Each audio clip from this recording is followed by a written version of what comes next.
За сайн байцгаана уу? Миний нэр Сэрсма, шинжлэх ухааны технологийн их сургуулийн геолог уул уурхайн сургуульд багшилдаг.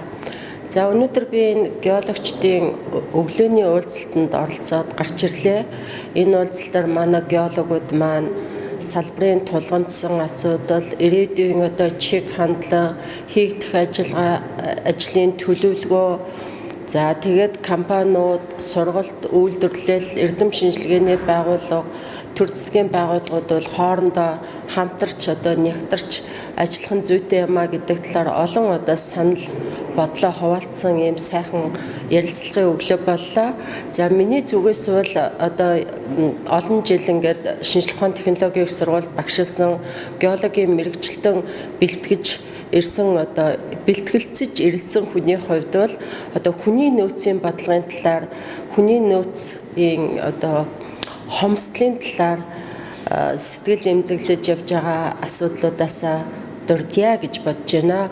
За манай геологийн салбарт бол мэргэжилтнүүдийг бол Монгол Улсын их сургууль, шинжлэх ухааны технологийн их сургууль, за өмнө нь бол Дархны техникум, Дархны дээд сургууль, за газарчин гэх мэтлэн олон сургуулиуд бол бэлдэж ирсэн байгаа.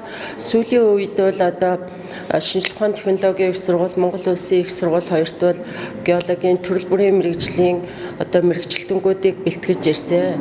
За бидний зүгээс бол оюутан сурагчдаа геологийн мэргэжлийн онлайн мэдлэгийг бол өгсөөр ирсэн. Тэр мэргэжилтнүүд мань үйлдвэрлэлд гараад бол амжилттай сайн ажилласаар явна.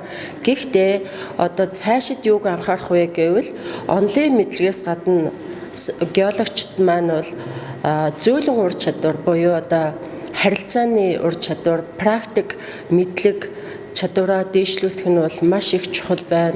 Сүүлийн үеийн дэвшилтэт технологи, шинэ багж тоног төхөөрөмж, програм хангамжин дээр бол сайн ажилдаг болох чадварууд их дутагдж байна.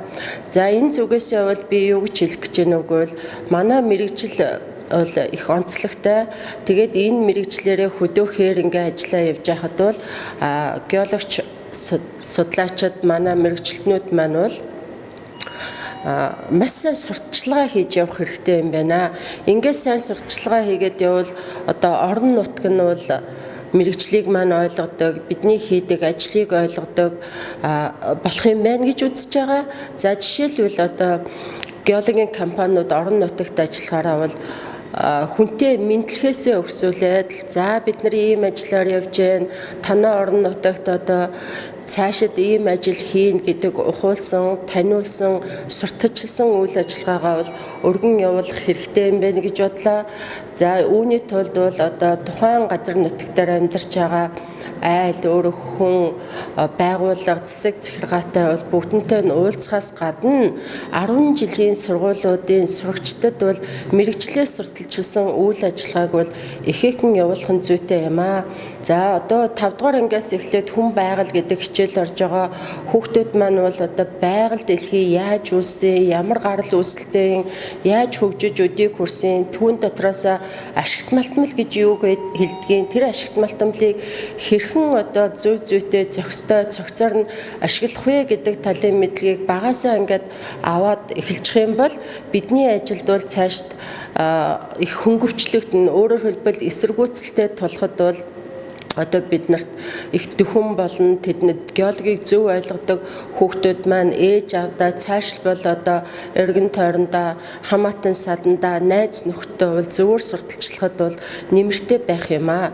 За ингээд 10 жилийн сургуулиас гадна тухайн орон нутагт бол тийм насан туршийн боловсролын төв гэсэн төвүүд байдаг. Энэ төвтэй бол хамтарч ажиллаад мөн сурчлагаа хийх нь зүйтэй юм аа. За ингээд сурчлагаа хийхдээ онлайн хувьд яриад байхаас биш, маш элдгээр геологууд маань энэ чулуу гэдэг чинь ингээд үүсдэг, насан нь юм байдгийг, ач холбогдол нь юм байдаг гэдэг талаар энгийн практик яриагаар тэдэндээ ярьж ойлгуулах нь зүйтэй. За тэгээд мэдээж сум орон нутгийн баг захиргаандаа богино сургалт танилцуулгыг хийх хэрэгтэй.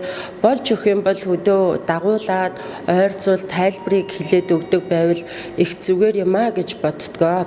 За мөн үүнээс гадна бол Үүнээс гадна тухайн тэр одоо сум орон нутгийнхаа хүүхдүүдэд бол мэрэгжлийн чиг баримжаа олоход нь бол тухайн тэр компаниас одоо тусалдаг тэдгээрийгээ сургууль соёлд одоо ихтэй сургуульд ороход нь тусалж дэмждэг тэтгэлэг олгодог байвал бас зүгээр гэж бодож байна. За ингэж одоо хөдөө орон нутагт сурчлагаа хийснээрээ манай геологийн салбарт бол элсэж орох элсэгчдийн тоо нэмэгдэх юм боломжтой. За өөр бас миний нэг ярих гээд байгаа зүйл бол хүний нөөцөө чадварчлуулах асуудал юм аа. Төгсөөд гарсан мэрэгчлэтнүүдээ ялангуяа одоо энэ залуу үеэ бид нар ахмад үеийн багш нар нь байнга ингээд давтан сургалтанд хамааруулж тэдэндээ тусал дэмжиж мэрэгжлийн зөвлөгөө өгч чадварчулж явах ёстой. За энэ чадварчуулах нэг хэлбэрийн нэг гол хэлбэр бол би энэ хээрийн сургалт гэж үздэг. Яагад гэвэл манай геологууд бол хээр өөрсдөө ажиллаад тодорхой хэмжээний зохих мэдлэгтэй болчихсон мөн одоо төгсөөд гарч байгаа төгсөгчд маань бол онлайн мэдлэгтэй болсон байгаа. Тэгэхээр эдгээр одоо геологч мэрэгчлэтнүүдээ бол хуучин социализмын үед бол 5 жилээр давтан сургаж мэрэгшүүлдэг байсан. Сүүлийн үед бол энэ бол ингээд алдаг оног болчихсон. Байнгын юм тогтмол явж чаддгүй. За энэ мэрэгшүүлсэн сургалтыг бол одоо энэ мэрэгсэн мэрэгчлэлтэн бэлтгэх гэдэг зүйлээр бол нөхөд явж байна. Гэлээхдээ энэ бол хангалтгүй. Танхимд одоо нэг сургалт хийгээд онос сонсох хээр газар дээр нь одоо очиод мянган удаа сонссноос нэг удаа үзсэн дээр гэдэг шиг тэр яриад байгаа юм а гараараа бариа тэмтрээд нүдэрээ ингээ хараад үзэх бол нэг өөр юм а. Тэгэхээр энэ хүний нөөцөө чадварчуулахын тулд бол одоо ахмад судлаач нар, дуршлагатай геологчид, багш нар бол хээрийн экскурс хийж богино хэмжээний 1-ээс одоо 7 хоногийн хугацаатай юм сургалтуудыг явуулж байх нь зүйтэй гэж үзэж байна. Өмнө нь 2-3 удаа бид нар энэ сургалтыг явуулсан. Энэ сургалтын үр дүнг бол их ач холбогдолтой гэж одоо геологчд маань хэлдэг. Яагаад тэгж ийм нөхөр нэг ийм сургалтаар тэр тухайн одоо маршрутаар үзэж болох бүх төрлийн одоо давхрах зүй, интрүү зөв, ашигт малтмал за тэр үедгээл байгалийн өвөрмөц тогтцтой газруудыг хүртэл үзэж ингээд болох талтай байдгаа. Тэгэхээр энэ хээрийн сургалтыг дахин явуулж байвал зүгээр юм уу гэдэг ийм санал хүргэж байна. За ер нь энэ геологчдын өглөөний уулзалт бол маш их үр дүнтэй болж байна. Одоо өөрсдөө тохиолдсон алдаа оноо тулгамдсан асуудал ирээдүйд одоо яаж цаашаа ажиллавал зөв зүйтэй зохистой байх талаар ярьж байгаа нь бол их сайхан санагдлаа. Миний зүгээс бол энэ геологчдын уулзалтанд өнөөдөр орсондоо бол их баяртай байна. Цаашид энэ уулзалтаа бол байнга ингээд тасалдалгүй явуулдаг байх хэрэгтэй байна.